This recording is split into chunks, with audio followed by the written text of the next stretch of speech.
बहुत समय पहले की बात है। भारत की भूमि पर एक ऐसे महापुरुष का जन्म हुआ जिनका नाम आज भी शांति, करुणा और ज्ञान का प्रतीक माना जाता है। और वो महान पुरुष थे भगवान गौतम बुद्ध। गौतम बुद्ध का जीवन हमें ये सिखाता है कि मनुष्य का सबसे बड़ा शत्रु बाहर नहीं बल्कि उसके भीतर छिपा होता है। और उन शत्रुओं में सबसे विनाशकारी है क्रोध। क्रोध इंसान का सबसे बड़ा दुश्मन है। क्रोध वह आग है जो पहले स्वयं को जलाती है फिर दूसरों को। क्रोध वो जहर है जिसे पीकर हम यह उम्मीद करते हैं कि दूसरा मर जाएगा।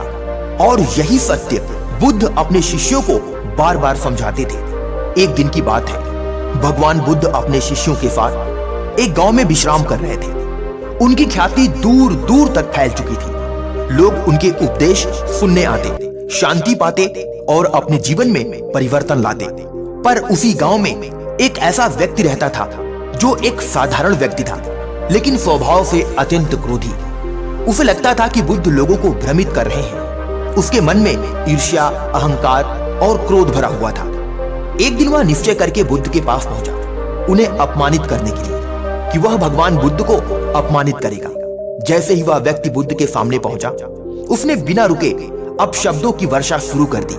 तुम ढोंगी हो, तुमने लोगों को कमजोर बना दिया है, तुम सन्यासी नहीं पलायनवादी हो। वह चिल्लाता रहा। लोग स्तब्ध रह गए। शिष्य क्रोधित हो उठे। कुछ शिष्य तो उसे रोकने के लिए आगे भी बढ़े, लेकिन बुद्ध बहुत शांत थे। उनके चेहरे पर ना क्रोध था न घृणा, केवल करुणा दिख रही थी। जब वह व्यक्ति थक गया और चुप हुआ, तब बुद्ध ने बहुत शांत स्वर में उससे एक प्रश्न पूछा। वत्स, यदि कोई तुम्हें कोई उपहार देना चाहे और तुम उसे स्वीकार न करो तो वह उपहार किसका रहता है? व्यक्ति चौंक गया। उसने उत्तर दिया, स्वाभाविक है, वह उपहार देने वाले का ही रहता है। बुद्ध मुस्कुराए और बोले, उसी प्रकार तुम्हारा क्रोध, तुम्हारे अपशब्द, तुम्हारी घृणा मैं स्वीकार नहीं करता, इसीलिए यह सब तुम्हारे पास ही रहेंगे। यह सुनते ही वह व्यक्ति स्तब्ध रह गया। उसका चेहरा उतर गया। उसने पहली बार अपने क्रोध को आईने में देखा। वह सोचने लगा, मैं चिल्लाता रहा, अपमान करता रहा और सामने वाला शांत रहा, तो क्या वास्तव में क्रोध मेरी शक्ति नहीं, मेरी कमजोरी है? उसकी आंखों से आंसू बहने लगे। वह बुद्ध के चरणों में गिर पड़ा। वह बोला, भगवान, मैं अज्ञान में था। मेरा क्रोध ही मेरी सबसे बड़ी समस्या है। कृपया मुझे क्षमा करें और मार्गदर्शन करें। बुद्ध ने उसके सिर पर हाथ रखा और कहा, क्रोध को दबाना मत, उसे समझो। क्रोध को हराना मत, उसे रूपांतरित करो। बुद्ध ने उसे समझाया कि क्रोध आखिर क्यों जन्म लेता है। क्रोध के जन्म लेने के बुद्ध ने 3 कारण बताए। पहला कारण, क्रोध अपेक्षाओं से जन्म लेता है। जब चीजें हमारे अनुसार नहीं होती तब क्रोध आता है। नंबर 2, क्रोध अहंकार से आता है। मैं सही हूं, सामने वाला गलत है, यह भावना आग बन जाती है। नंबर 3, क्रोध अज्ञान से आता है। जब हम समझ नहीं पाते कि हर व्यक्ति अपने संस्कारों से बंधा है। उसके बाद भगवान बुद्ध ने पुनः बोला, क्रोध से कभी समाधान नहीं निकला। क्रोध से रिश्ते टूटे हैं, क्रोध से युद्ध हुए हैं और क्रोध से मनुष्य ने स्वयं को नष्ट किया है। उन्होंने आगे कहा, जो व्यक्ति अपने क्रोध को जीत लेता है वह उस योद्धा से भी महान है जो हजारों युद्ध जीत ले। भगवान बुद्ध ने कुछ सरल लेकिन गहरे ऐसे उपाय बताए जो क्रोध पर नियंत्रण कर सकते हैं। पहला मार्ग, मौन का अभ्यास। जब क्रोध आए तुरंत प्रतिक्रिया मत दो, मौन रखो। क्रोध अपने आप कमजोर पड़ जाएगा। दूसरा मार्ग, सांस पर ध्यान। 3 गहरी सांस लो।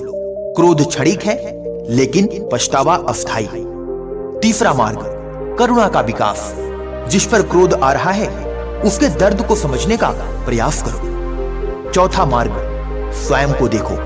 हर बार जब क्रोध आए स्वयं से पूछो, क्या यह प्रतिक्रिया आवश्यक है? फिर बुद्ध ने कहा, क्रोध को पालना ऐसा है जैसे कोई जलती हुई अंगीठी हाथ में लेकर दूसरे को मारने जाए, पहले हाथ खुद जलेगा।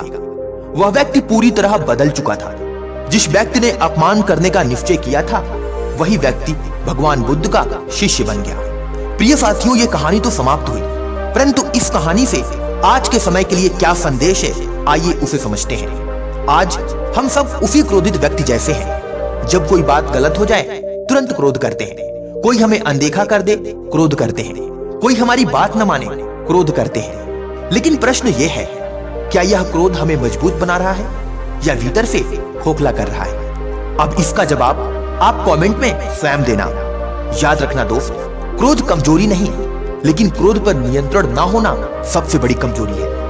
यदि आप जीवन में शांति चाहते हैं, सफलता चाहते हैं, अच्छे रिश्ते चाहते हैं, तो सबसे पहले अपने क्रोध को समझाइए।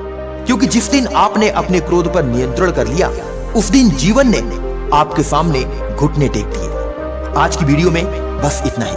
मिलता हूं अगली वीडियो में एक नई कहानी के साथ। तब तक के लिए अपना ध्यान रखें, खुश रहें, मस्त रहें। जय हिंद, वंदे मातरम।